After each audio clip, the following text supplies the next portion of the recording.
Hello student, class 9th chemistry chapter first matter in our surrounding.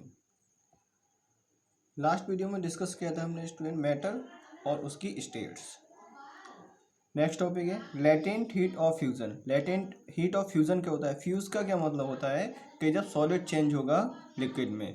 तो latent का क्या मतलब है? The amount of heat energy required to change 1 kilogram of a solid into liquid at its melting point is called the latent heat of fusion of the solids। तो student में melting point study किया था अभी पीछे last video में। तो melting point क्या होता है? जब सॉलिड चेंज होता था, मेल्ट होता था, तो वो लिक्विड में चेंज हो जाता था, तो उसको मेल्टिंग पॉइंट बोलते थे। लेटेंट हीट ऑफ फ्यूजन का क्या मीन्स है कि हमने उसका अमाउंट फिक्स कर दिया लिक्विड का। जो अमाउंट मेल्ट होगा सॉलिड का, उसका अमाउंट हमने फिक्स कर दिया 1 किलोग्राम। अब 1 किलोग्राम सॉलिड जब लिक्विड में चेंज होगा तो उसको लेटेंट हीट ऑफ फ्यूजन कहेंगे। Next latent heat of vaporisation. जैसे लेटेंट हीट ऑफ फ्यूजन है, ऐसे लेटेंट हीट ऑफ वेपोराइजेशन है।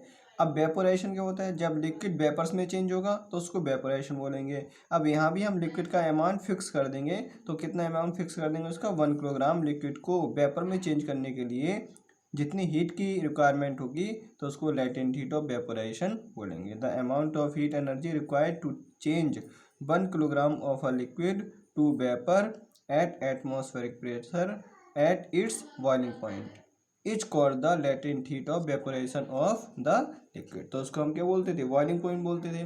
बॉइलिंग पॉइंट क्या होता था? जब हम लिक्विड को वेपर्स में चेंज करते थे तो उसको बॉइलिंग पॉइंट बोलते थे। ऐसे ही हमने इसका अमाउंट फिक्स कर दिया 1 किलोग्राम लिक्विड का, तो इसको लेटेंट हीट ऑफ वेपोराइजेशन बोलेंगे। Next effect of change of pressure on the matter. इसका मीन्स क्या है कि जो मैटर की स्टेट है, जब उस पर प्रेशर को हम चेंज करेंगे तो उस पर प्रेशर का क्या इफेक्ट पड़ेगा उसके मैटर की स्टेट पे। तो effect of change of pressure को चेंज करेंगे तो मैटर पे क्या इफेक्ट पड़ेगा।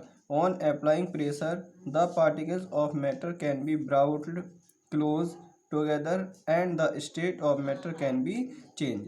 इसका क्या मीन्स है स्टूडेंट? जब हम प्रेशर अप्लाई करेंगे मैटर के पार्टिकल्स पे, जब प्रेशर को अप्लाई करेंगे तो मैटर के पार्टिकल्स क्या क्या आ जाएंगे? क्लोजली पैक्ड हो जाएंगे। जैसे गैस है, जब हम गैस को कंप्रेस करेंगे, जब उस पे प्रेशराइज करेंगे तो गैस के पार्टिकल्स भी क्लोजली पैक्ड हो जाएंगे, यानी एक दूसरे के पास आ जाएंगे। तो ऐसे ही जब हम किसी भी मैटर पे प्रेशर अप्लाई करते हैं तो उसके पार्टिकल्स क्या आ जाते हैं? एक दूसरे के क्लोज आ जाते हैं। क्लोज आने के बाद फिर उसकी मैटर की स्टेट चेंज हो जाती है। Example CO2 gas can be solidified by applying pressure and lowering temperature. CO2 gas है, जब इसको सॉलिडिफाई करेंगे, इस पर प्रेशर अप्लाई करेंगे तो उसका जो स्टेट है वो चेंज हो जाती है। Next topic evaporation. एवोपरेशन क्या होता है स्टूडेंट? एवोपरेशन क्या होता है? जब लिक्विड वेपर्स में चेंज हो जाएगा तो उसको एवोपरेशन बोलेंगे। The phenomenon of changing of a liquid into vapour. जब phenomena of change of a liquid into vapour, जब लिक्विड वेपर में चेंज हो जाएगा, state at any temperature is called evaporation बोलेंगे। अब एवोपरेशन जो है वो एक सरफेस फिनोमिना है, ये ध्यान रखना स्टूडेंट। जो एवोपरेशन है वो कैसा फिनोमिना होता है? Surface phenomena. यानी जितना सरफेस एरिया ज़्यादा होगा, जितना सरफेस एरिया मैक्सिमम होगा, एवोपरेशन भी उतना ही ज़्यादा होगा। और सरफेस एरिया कम होगा तो एवोपरेशन का रेट कम होगा। सरफेस एरिया मैक्सिमम होगा तो एवोपरेशन का रेट मैक्सिमम होगा। तो factor affecting evaporation an increase in surface area increase evaporation. Surface area increase होगा तो उसका एवोपरेशन भी इंक्रीज होगा। Second, an increase in temperature increase the rate of evaporation. जब टेम्परेचर इंक्रीज होगा तो उसमें एवोपरेशन का रेट भी इंक्रीज होगा। जैसे अगर हम वाटर को बॉयल करें, वाटर को बॉयल करने के लिए अगर हम उसको रूम टेम्परेचर पर रख दें ऐसे ही, तो वाटर जो है वो ज़्यादा टाइम लेगा बॉयल होने में, यानी वेपर्स में चेंज होने के लिए ज़्यादा टाइम लेगा। और जब उसका टेम्परेचर बढ़ा दें हम, जब उसका टेम्परेचर बढ़ा दें तो टेम्परेचर बढ़ाने से उसमें एवोपरेशन जो है वो जल्दी होगा, यानी फास्ट होगा। वो वाटर वेपर्स में फास्टली चेंज होगा जब उसका टेम्परेचर हम इंक्रीज़ करेंगे। तो टेम्परेचर इंक्रीज़ करते हैं तो एवोपरेशन का रेट भी इंक्रीज़ होता है। Next, an increase in wind speed. जब वाइंड की स्पीड इंक्रीज होती है तब भी एवोपरेशन रेट क्या होता है? इंक्रीज होता है। एवोपरेशन रेट इंक्रीज होता है जब वाइंड की स्पीड ज़्यादा होती है, मैक्सिमम होती है। एग्जांपल जैसे स्टूडेंट, जैसे हम क्लोथ्स है, जब क्लोथ्स को वॉश करते हैं, क्लोथ्स को वॉश करा वॉश करने के बाद अगर हम क्लोथ्स को ऐसे इकट्ठा कर रखते हैं तो वो ड्राई हो जाएंगे क्या? नहीं होंगे ना dry.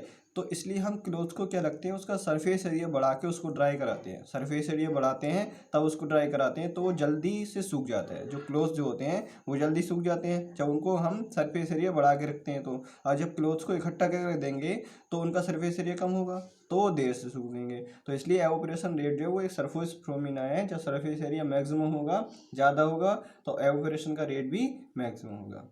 Next, some measurable quantities and their units. यहाँ पे कुछ क्वांटिटीज़ हैं जैसे टेम्परेचर और उनकी यूनिट और उनका सिंबल। अब क्वांटिटी टेम्परेचर है, टेम्परेचर की यूनिट सबको पता है क्या होती है? केल्विन। टेम्परेचर की यूनिट ध्यान रखना केल्विन होती है, जिसको के से रिप्रेजेंट करेंगे।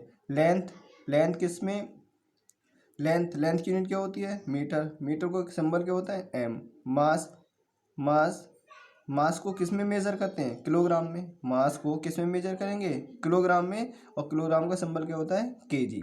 वेट, वेट को किस में मेजर करते हैं? न्यूटन। वेट की यूनिट जो होती है वो न्यूटन होती है और सिंबल होता है इसका एन। वॉल्यूम, वॉल्यूम की यूनिट क्या होती है? क्यूबिक मीटर, और सिंबल क्या होता है इसका? m⁻3। डेंसिटी, डेंसिटी की यूनिट क्या होती है? किलोग्राम पर क्यूबिक मीटर, और इसका सिंबल क्या होता है? केजी पर मीटर क्यूब। प्रेशर, प्रेशर की यूनिट ध्यान रखना क्या होती है स्टूडेंट? पास्कल। सिंबल क्या होता है इसका? PA। Thank you students.